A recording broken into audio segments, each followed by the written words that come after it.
Ada yang diuji suaminya nikah lagi, ada yang diuji dengan perselingkuhan, ada yang diuji dengan kesulitan ekonomi, pagi bisa makan, sorenya ngutang misalnya.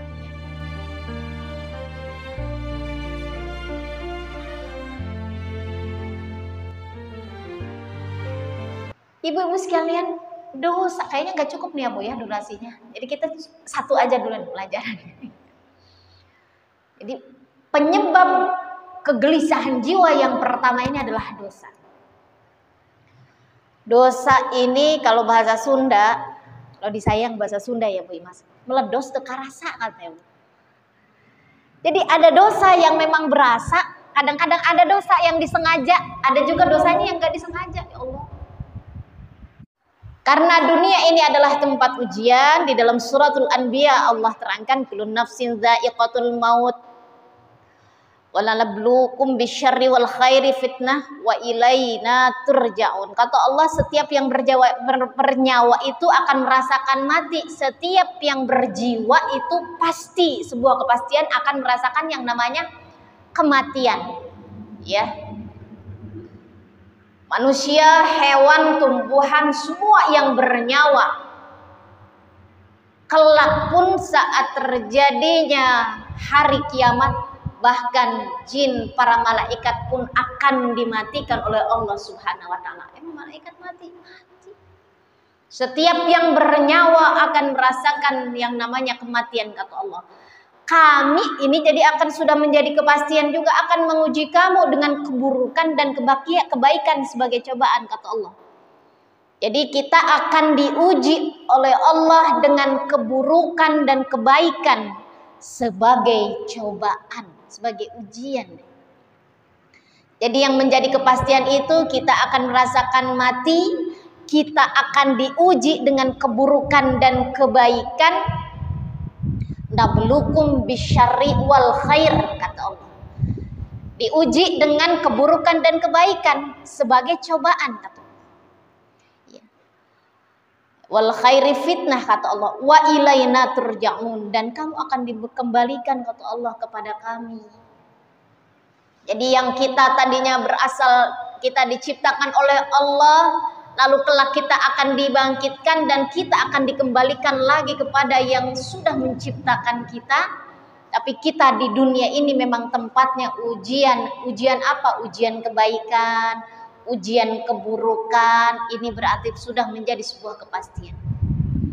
Nah, ada dampaknya ujian itu bagi jiwa. Setiap ujian yang dari Allah itu akan berdampak memang kepada jiwa kita. Ya Bu. Jadi kalau kita pernah merasakan gelisah, ini adalah sebuah dampak. Dampak dari apa? Misalnya kalau begini, kalau musim hujan, contohnya Bu, sungai jadi banjir. Contohnya misalnya, Bekasi banjir.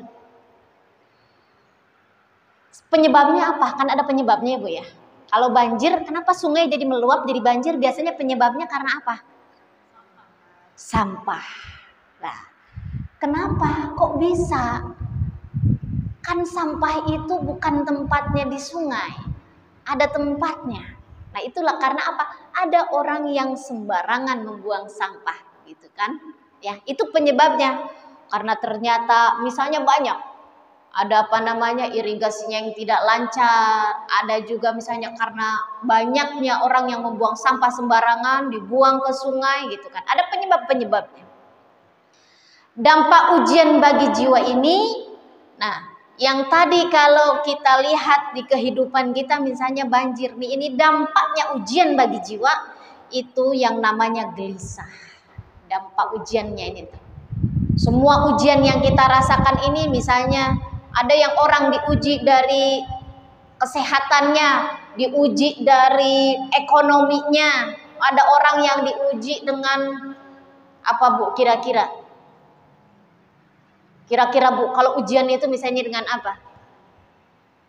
Ada yang orang diuji dengan kehidupan keluarganya misalnya ya. Ada yang diuji sama suaminya. Iya, ada yang diuji. Aduh, serem banget ya orang ketiga. Pil atau will katanya. Auzubillah, jangan sampai ya Bu ya. Apa Bu pil? Pria idaman lain, will, wanita idaman lain. Tadi ini apa Bu? Ya, nah ada yang begitu. Nah, iya, ada yang diuji suaminya nikah lagi, ada yang diuji dengan perselingkuhan, ada yang diuji dengan kesulitan ekonomi, pagi bisa makan, sorenya ngutang misalnya. Ada yang diuji dengan anaknya. Berbagai macam ujian itu akan berdampak kepada jiwa. Dampaknya itu kepada jiwa. Suaminya baru nanya, "Mah, kira-kira ikhlas nggak?" Baru sampai situ, wah udah malamnya udah nggak bisa tidur. Belum kelar pertanyaannya. Ini malamnya udah nggak bisa tidur. Nggak bisa tidur seharian. Semalaman. Ngapa? Bukan banyak nyamuk. Orang bisa jagain. Pinter banget jagain ya Bu ya. Tidak boleh menyebutkan satu merek produk ya. Nanti diedit aja Bang. Yang namanya dampak ujian bagi jiwa ini ada gelisah, khawatir, lemah, bahkan sakit, nggak sabar, lalai. Gelisah, yang pertama dampak ujian bagi jiwa ini. Gelisah, khawatir, lemah, sampai ada yang bisa sakit. Mikirin anaknya sampai bisa sakit. Ngapa sakit? Mikirin anak. Terlalu stressingnya terlalu tinggi, lambungnya, asam lambungnya naik. Nah, padahal badannya itu misalnya awalnya nggak apa-apa. Kan dari apa? Dari pikiran. Oh, ibu ini terlalu stres, terlalu banyak pikiran, kata dokter. Berefek kepada fisiknya. Ya. Sakit, gelisah, khawatir, lemah, sakit, tidak sabar, dan lalai. Ada 6 jadinya. Ini dampak ujian dari pelajaran yang saya dapatkan seperti itu. Lawannya dari semua kegelisahan itu yang barusan yang 6, lawannya itu yang pertama sabar, kedua syukur, ketiga tawakal, keempat iman. Sabar, syukur, tawakal, iman. Karena semuanya Allah jadikan berpasangan. Ada yang hitam, ada yang putih, ada yang tinggi,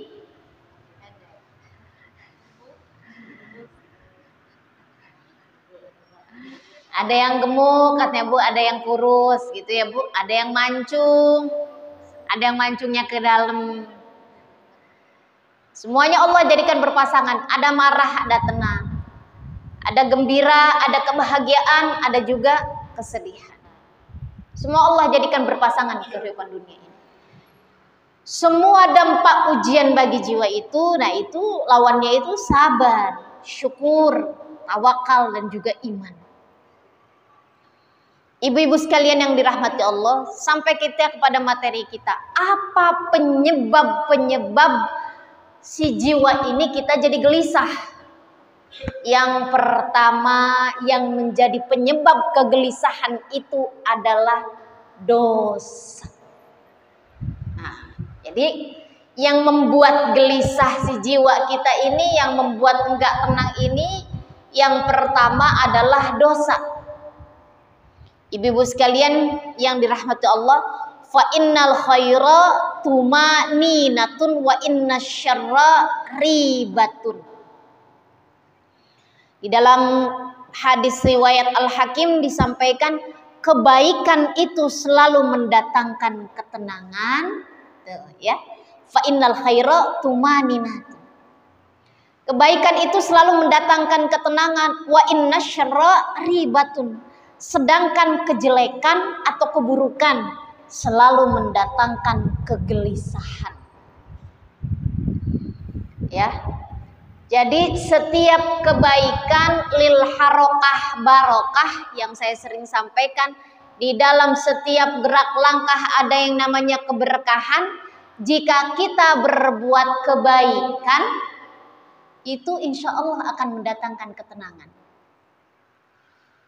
Jadi ibu-ibu sekalian yang dirahmati Allah, kalau setiap langkah kita ini kita yakin adalah dalam jalan kebaikan, insya Allah hati ini akan tenang. Wa inna syarra ribatun. Tapi jika kita ada di dalam keburukan, kemaksiatan, jangankan Allah nih yang maha punya CCTV, Bu, yang nggak lepas dari CCTV. Setiap keburukan itu kita rasanya juga pengennya ngumpetin. Nggak pengen orang tahu. Apalagi itu sebuah aib, sebuah keburukan. Ya. Ibu-ibu sekalian yang dirahmati Allah, jadi keburukan itu selalu mendatangkan kegelisahan. Coba misalnya begini, kita ngutang aja, kita berutang, nggak bilang-bilang sama suami. Kalau suami tahu, kenapa Bu nggak bilang-bilang? Kenapa Bu? Mau ngutang, tapi nggak ngomong sama suami. Kenapa nggak ngomong? Kira-kira kenapa Bu jawabannya? Takut diomeli. Kalau suami tahu mah, enggak, Bang Jun kagak ngomel. Enggak. Ngomel-ngomel. Ngomelnya enggak sekali. Ya. Nah, ibu-ibu sekalian, jadi kalau kita berbuat padahal kita tahu. Misalnya kita sebagai istri ini, kalau mau ngapa-ngapain mesti izin sama suami, mesti izin sama suami. Karena yang sering kita pelajari apa? Saya dari kemarin-kemarin kita sudah belajar bahwa tugas istri itu cuma satu, ya Bu. Apa Bu? Taat sama suami. Taat. Kalau kata suami begitu, jangan begini. Ya harus begitu.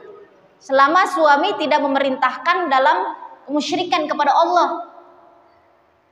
Ya. Selama dalam aturan-aturannya Allah, dalam syariat Allah, mau hati kita setuju atau enggak, mesti taat. Karena itu perintahnya Allah. Kenapa Bang? Harus taat. Ya. Iya, harus taat. Jadi ini tidak, saya kan memang perintahnya syariatnya begitu Bu. Jadi yang sudah menjadi sebuah syariat dari Allah, bahwa perintah Allah itu nggak bisa kita ganggu gugat, nggak bisa ditawar-tawar. Hanya catat juga Bang, jangan lupa. Hanya catatan yang perlu jadi catatan. Ya, yang menjadi catatan, istri itu adalah apa Bu? Istri itu adalah surganya bagi rumah. Istri itu. Dan istri itu adalah amanah bagi suaminya. Istri itu adalah amanah, titipan dari Allah untuk suaminya. Kalau kita berkaca kepada sosok suaminya seperti Rasulullah Sallallahu Alaihi Wasallam. Oh, Rasul itu kalau ada baju yang sobek ngejahit sendiri. Ya.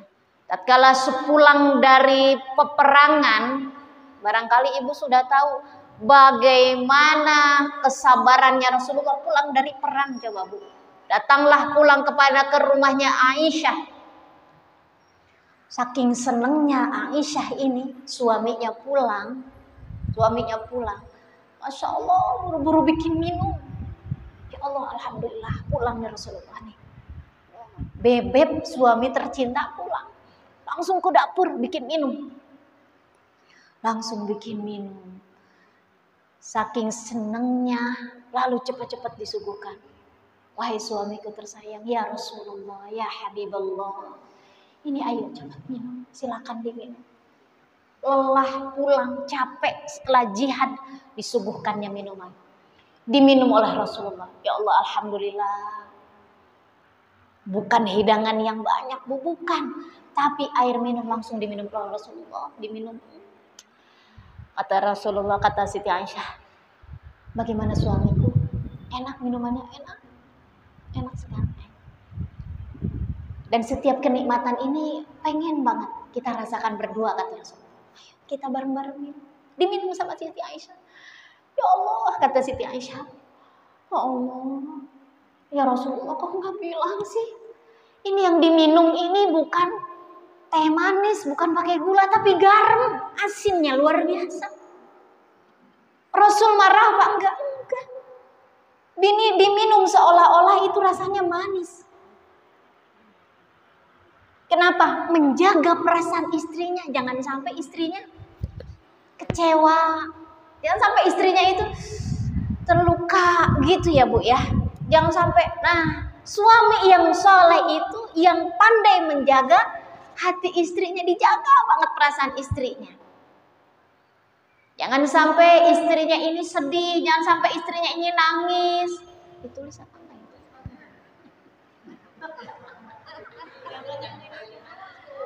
Nah.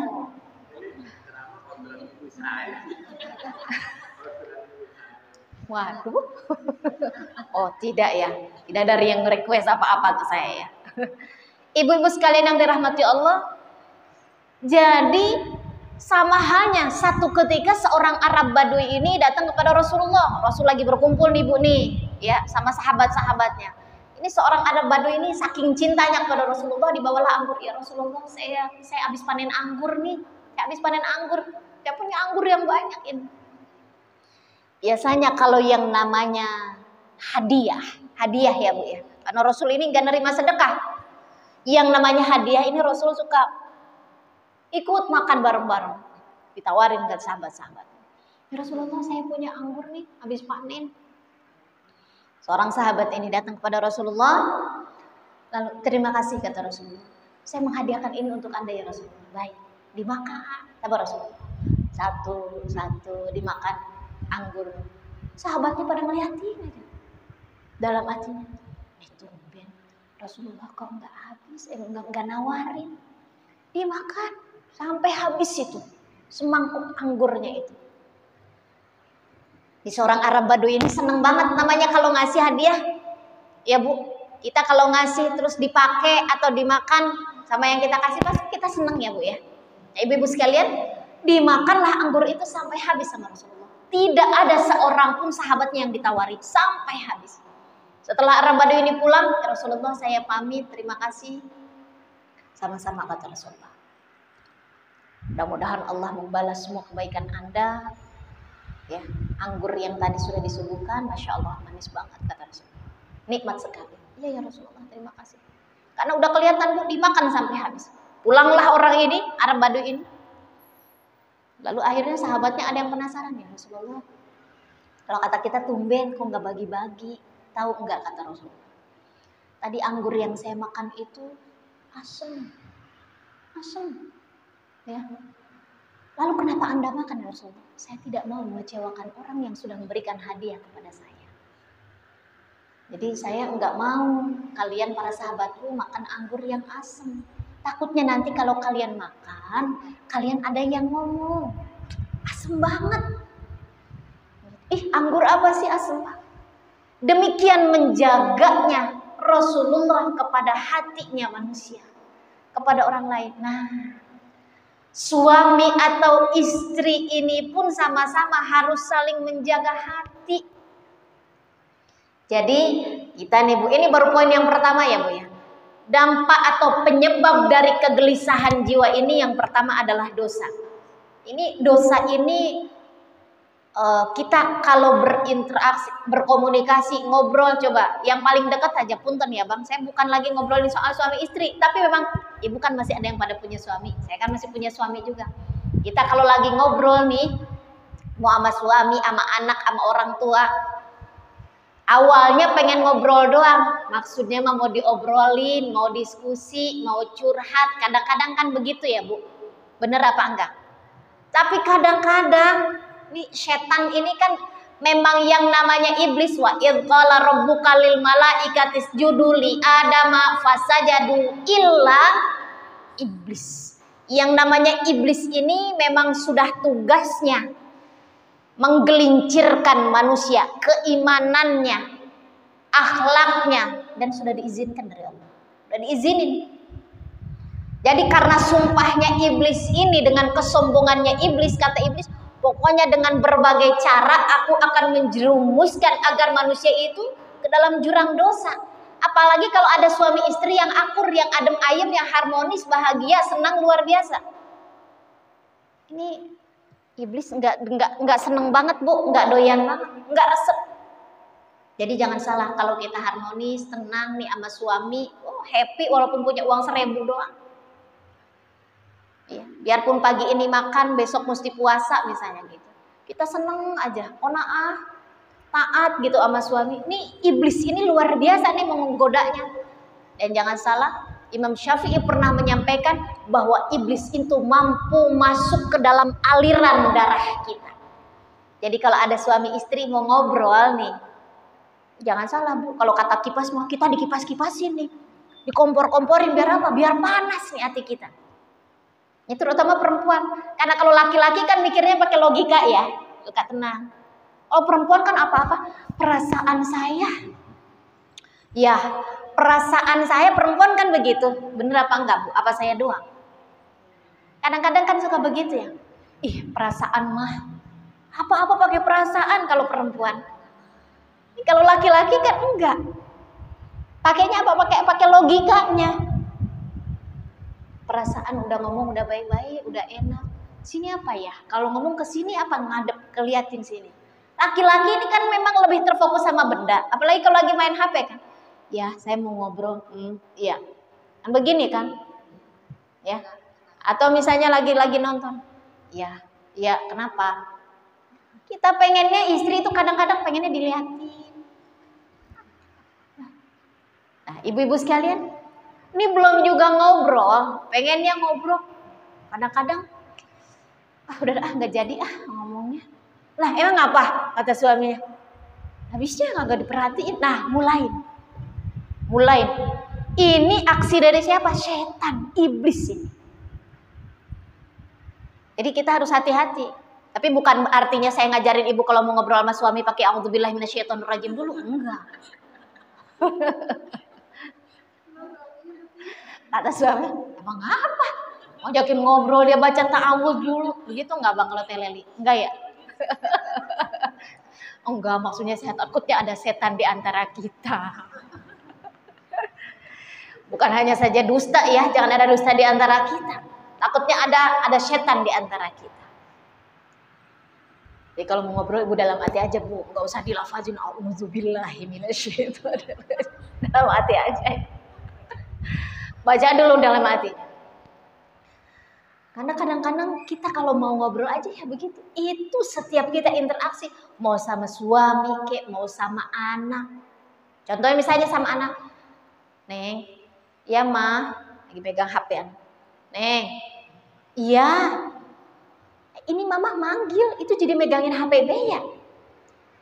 Ya apa sih? Nah, ada sihnya.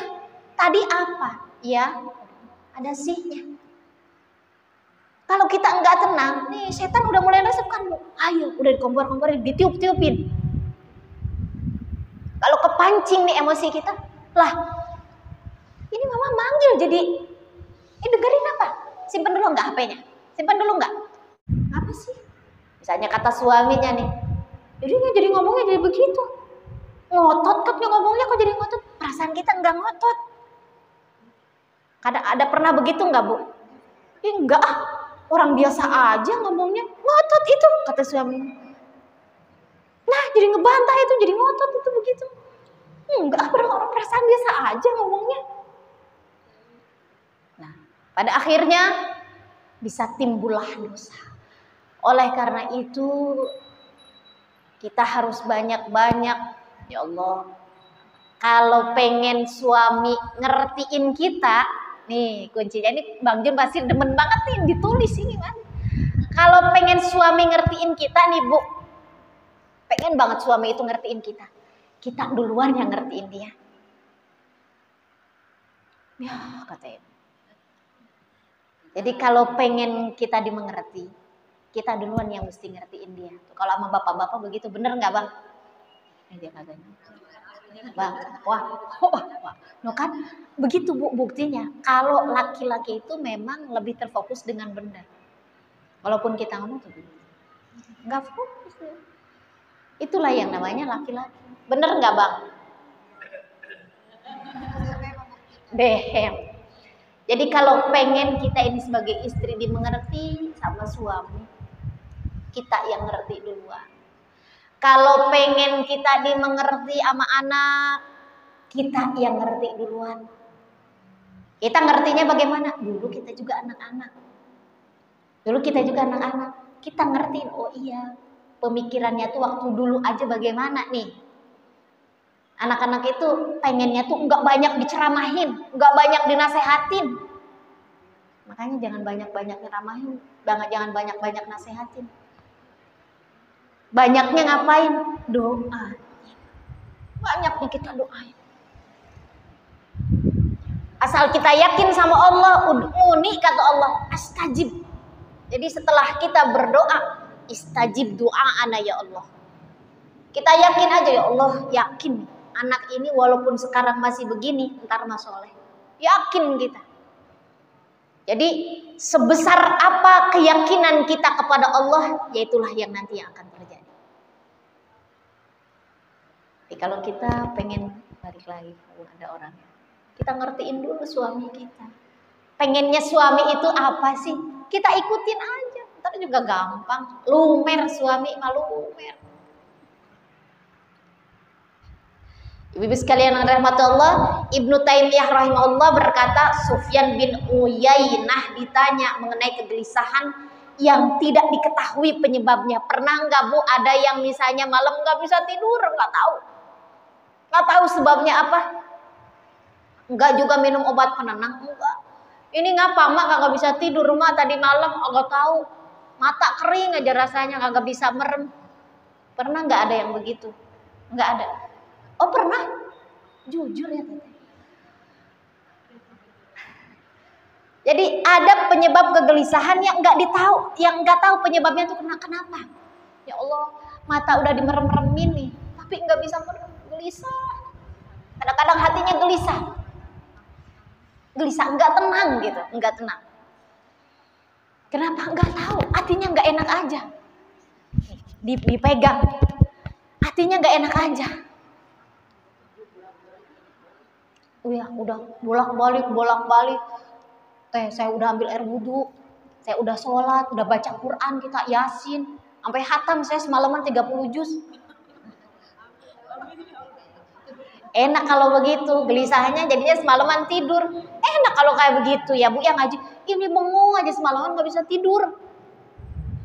Apa jawabnya? Kata Ibnu Taimiyah rahimahullah saat ditanya Sufyan bin Uyainah, ditanya ada penyebab kegelisahan yang tidak diketahui penyebabnya. Ia menjawab, itu karena dosa atau maksiat yang engkau ingin lakukan. Karena dosa atau maksiat yang engkau nih pengen ngelakuin saat engkau ada dalam kesendirian.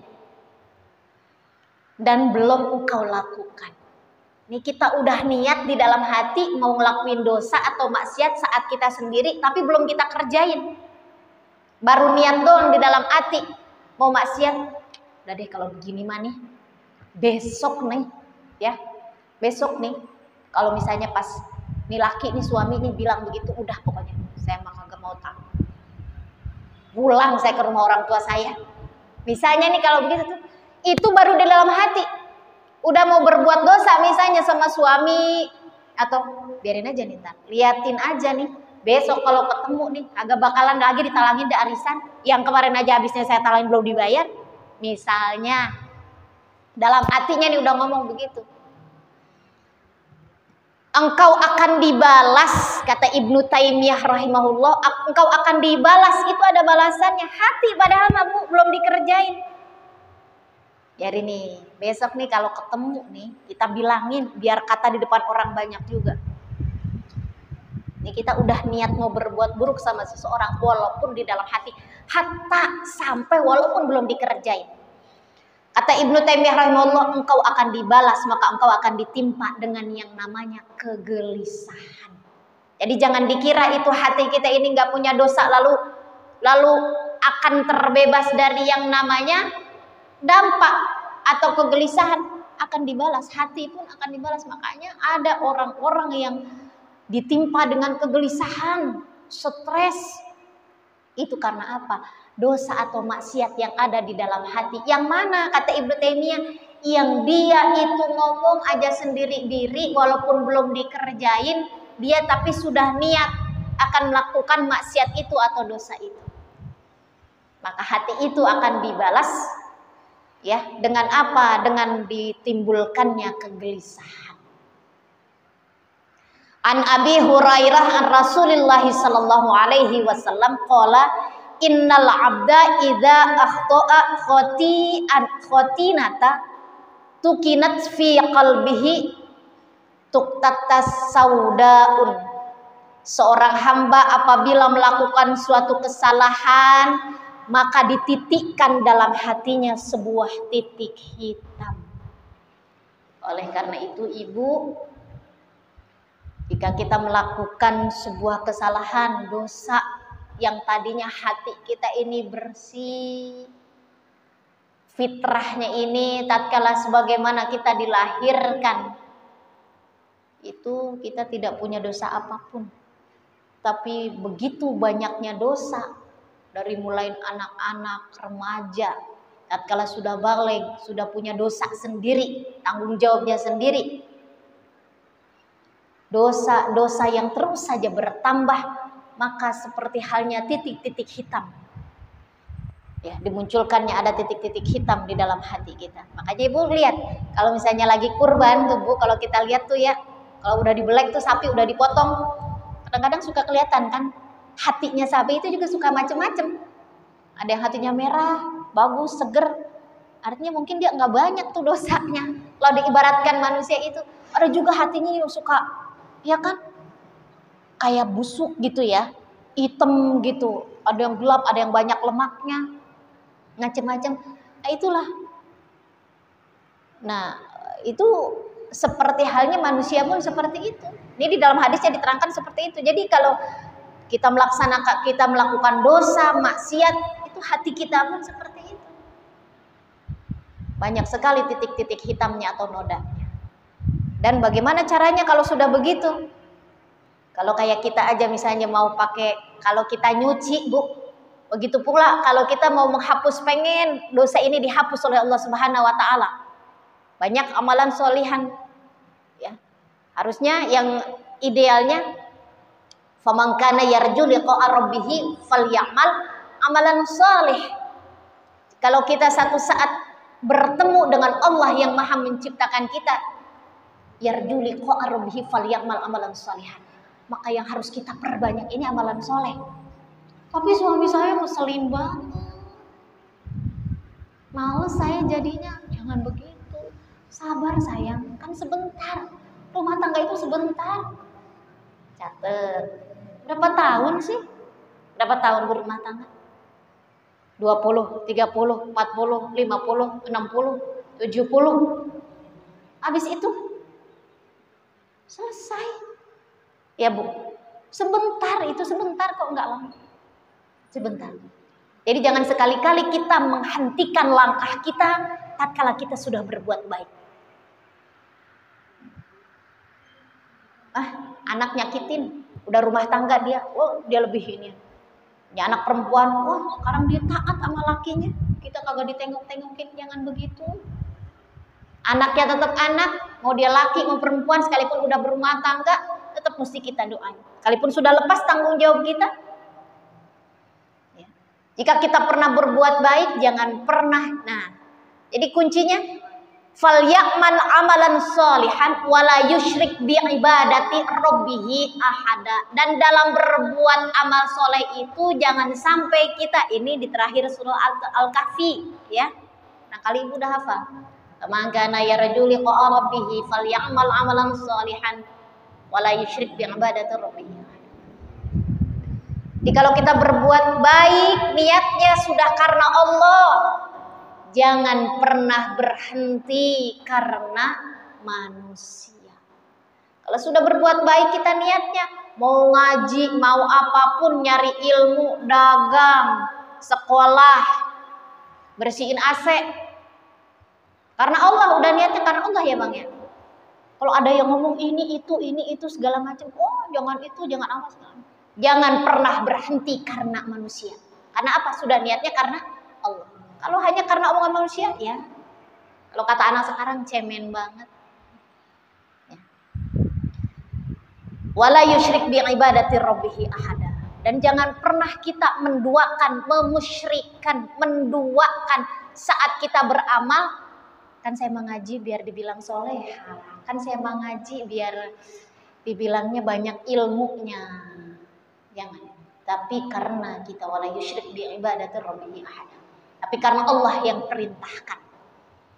Jadi inilah poin yang pertama.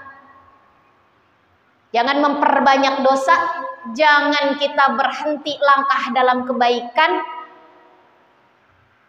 Karena itulah intinya, yang namanya kita pengen barokah. Selalu kan yang kita harapkan begitu. Mau di mana Nek ngaji? Mak di mana? Kalau minggu Ahad pagi itu ngaji. Orang-orang pada diem-diem, para family time, pada jalan-jalan CFD norami. Kalau untuk ngajakin kebaikan itu memang sulitnya luar biasa. Coba deh, kalau ngajakin keburukan, maksiat.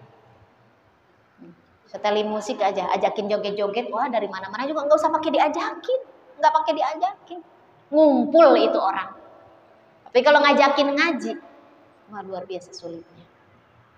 Ya, jadi ibu-ibu sekalian yang dirahmati Allah, mudah-mudahan Allah berikan kita istiqomah dalam mencari ilmunya Allah. Apa yang sama-sama kita kaji mudah-mudahan menjadi ilmu yang nafi'an, jadi ilmu yang manfaat, khususnya untuk kita semuanya. Saya tidak mengajari ibu-ibu, tapi saya menemani, membersamai. Mudah-mudahan yang sama-sama sedang kita kerjakan menjadi amalan soleh yang diterima oleh Allah Subhanahu wa Ta'ala. Barangkali itu pelajaran pada hari ini. Mudah-mudahan Allah hindarkan kita dari dosa. Yang masih punya suami, mari kita sayangi suami ibu-ibu masing-masing, bukan suami kita. Ya. Suami kita, suami orang ya suami orang, suami kita ya suami kita. Yang masih punya anak, yuk kita sayangi anak-anak kita jadikan keturunan kita jadi anak-anak yang sholihin, yang sholihat. Mudah-mudahan dari setiap duduk berkumpulnya kita, Allah makin cinta sama kita. Rasulullah Sallallahu Alaihi Wasallam juga nanti akan memberikan syafaatnya kepada kita sekalian. Khususnya jamaah Masjid At-Taqwa. Amin ya Allah ya Rabbal Alamin. Baiklah ibu-ibu sekalian, barangkali itu mudah-mudahan ibu-ibu semuanya sehat, barokah. Barokah itu apa? Ziyadatul khair. Makin banyak kebaikannya. Mudah-mudahan semakin ziyadatul khair, naik, banyak tambah keberkahan kita. Amin ya Allah ya Rabbal Alamin. Mohon maaf apabila ada kesalahan. Hadanallahu wa iyyakum ajmain. Assalamualaikum warahmatullahi wabarakatuh.